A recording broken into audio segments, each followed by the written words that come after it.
আসসালামু আলাইকুম। রাতের বেঁচে যাওয়া বাদ দিয়ে খুবই মজার একটা নাস্তা রেসিপি করে দেখাবো। আমাদের অনেক সময় রাতে খাওয়ার পর কিছু বাদ বেঁচে যায়। সেই বাদগুলো কিন্তু আমরা অনেক সময় ফেলে দেই বা খাই না।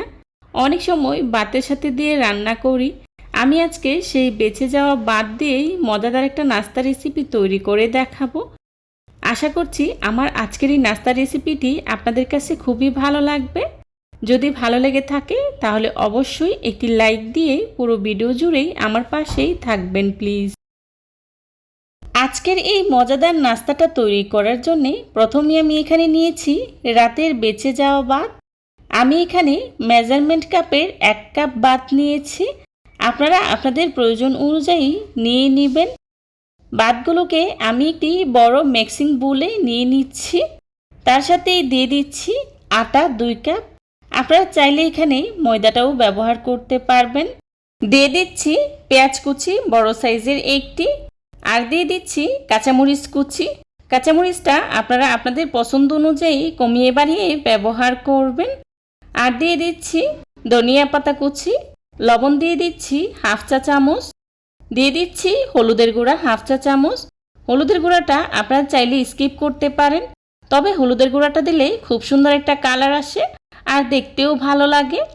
এখন সব কিছুকে একসাথে খুব ভালো করে মিশিয়ে নিচ্ছি। মেশানো হয়ে গেলে অল্প অল্প করে পানি দিয়েই খুব ভালো করে মাখিয়ে নেব। দেখতেই পাচ্ছেন আমি অল্প অল্প করে পানি দিয়ে হাতের সাহায্যে খুব ভালো করেই মাখিয়ে নিচ্ছি। আমি অল্প অল্প করে পানি দিয়ে খুব ভালো করে মাখিয়ে নিচ্ছি। একবারেই বেশি করে পানি দিতে যাবেন না, এতে করে ডোটা কিন্তু পাতলা হয়ে যেতে পারে। অল্প অল্প করে পানি দিয়েই এভাবে হাতের সাহায্যে মাখিয়ে নেবেন। এই ডোটা কিন্তু খুব একটা শক্তও হবে না, আবার খুব একটা নরমও হবে না, মাঝামাঝি টাইপের থাকবে। দেখতেই পাচ্ছেন আমার নাস্তার ডোটা কিন্তু একদমই রেডি। এবার নাস্তা তৈরি করার পালা। নাস্তা তৈরি করার জন্য চুলায় একটি প্যান বসিয়েই পরিমাণ মতো তেল গরম করে নিয়েছি।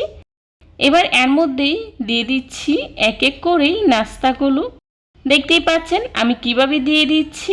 আপনারা একটু হাতের দিকে খেয়াল করলেই বুঝতে পারবেন আমি কিভাবেই নাস্তার শেপটা তৈরি করে নিচ্ছি। নাস্তাগুলো দেওয়া হয়ে গেলেই ঢাকনা দিয়ে ঢেকে 5 মিনিট অপেক্ষা করব। 5 মিনিট পর ঢাকনাটা তুলেই উল্টে দিচ্ছি। আর এভাবে উল্টে পাল্টেই নাস্তাগুলোকে আমি ব্রাউন কালার করে ভেজে নেব। রাতের বেঁচে যাওয়া বাদ দিয়ে এই নাস্তাটা কিন্তু অনেক মজার হয়। আপনারা চাইলে সকালে অথবা বিকালের নাস্তায় এভাবে করে তৈরি করে নিতে পারবেন।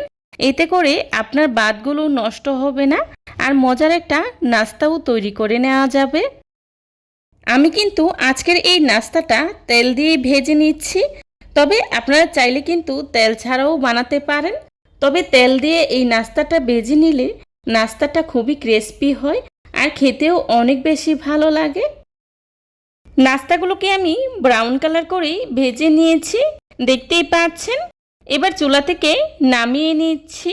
সেমভাবে আমি বাকি নাস্তাগুলোকেও ভেজে নেব। এই নাস্তাগুলো কিন্তু ভাজতে খুব একটা তেলের প্রয়োজন হয় না, অল্প তেলেই মচমচে করে ভেজে নেওয়া যায়। বর্তমান যুগে আমরা কিন্তু যে বাদগুলো বেঁচে যায় সেগুলো ফেলে দেই। বাদগুলো ফেলে না দিয়ে এভাবে চাইলেই আপনারা সকালে অথবা বিকালের নাস্তায় তৈরি করে নিতে পারবেন। এই নাস্তাটা কিন্তু খেতে খুবই মজার হয়। এই নাস্তাটা তৈরি করতে খুব একটা উপকরণ লাগে না, অল্প উপকরণেই ঝটপট তৈরি করে নেওয়া যায়। এই নাস্তাটা কিন্তু হতে পারে আপনার সকালের ঝামেলাহীন পারফেক্ট একটি নাস্তা রেসিপি। আমার রেসিপিটা ফলো করে জাস্ট একবার বানিয়ে খেয়ে দেখবেন, এর স্বাদ আপনি বলতে পারবেন না। এর স্বাদ বলা যায় না, এতটাই মজার হয়। এই নাস্তা একবার বানিয়ে দেখুন, আপনার বাসায় ছোট বড় সবাই মজা করে খাবে। কথা দিচ্ছি আপনার বাসার কেউ বুঝতেই পারবে না এটা যে আপনি বাদ দিয়ে তৈরি করেছেন।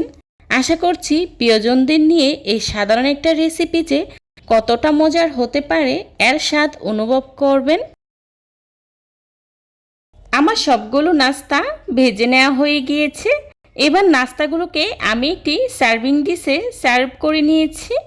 দেখে নিশ্চয়ই বুঝতে পারছেন নাস্তাগুলো দেখতে কতটা লোভনীয় হয়েছে, আর খেতেও কিন্তু ভীষণ মজার হয়েছিল। রেসিপি ভালো লাগলে একবার হলেও বাসায় ট্রাই করবেন, আর কেমন হয়েছে আমাকে কমেন্টস করে জানাবেন। যারা এতক্ষণ ধৈর্য সহকারে আমার ভিডিওটি দেখেছেন তাদেরকে জানাই অসংখ্য ধন্যবাদ। এই ধরনের সব ঘরোয়া এবং মজার মজার রেসিপি পেতে আমার চ্যানেলটি ভিজিট করে আসবেন প্লিজ। দেখতে দেখতে আজকের এই রেসিপিটি যদি আপনাদের কাছে ভালো লেগে যায় তাহলে ফ্রেন্ডস অ্যান্ড ফ্যামিলির সাথে শেয়ার করবেন। আমার পরবর্তী রেসিপি দেখার আমন্ত্রণ জানিয়ে আজকের মতো এখানেই বিদায় নিচ্ছি। সবাই ভালো থাকবেন, সুস্থ থাকবেন। আল্লাহ হাফেজ। আসসালামু আলাইকুম।